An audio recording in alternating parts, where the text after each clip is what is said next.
Welcome to Blizzard Fire. We hope this video helps fire up your solution. In this video, I will show you how to make Nigerian pancakes. First, gather your ingredients. You'll need 1 cup of all-purpose flour, 2 large eggs, 1/2 cup of milk, and 2 tablespoons of sugar. Don't forget a pinch of salt, and for that unique Nigerian twist, finely chopped onions and peppers. Having everything ready makes the process smooth and enjoyable. Now let's create the perfect batter. In a large bowl, combine your flour, sugar, and salt. In another bowl, whisk the eggs and milk until well blended. Slowly pour the wet mixture into the dry ingredients, stirring continuously. Add your chopped onions and peppers. Mix until the batter is smooth, without any lumps, ensuring a consistent texture for your pancakes. It's time to cook.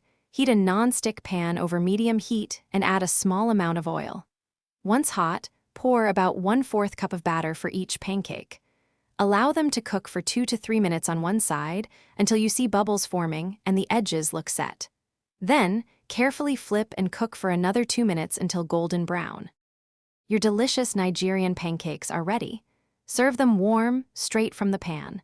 Many enjoy them simply as they are, or with a light sprinkle of extra sugar for a touch more sweetness. They make a wonderful breakfast or a satisfying snack any time of day. This unique and flavorful treat is perfect for sharing with family and friends. Thanks for watching. If you found this helpful, don't forget to like and subscribe.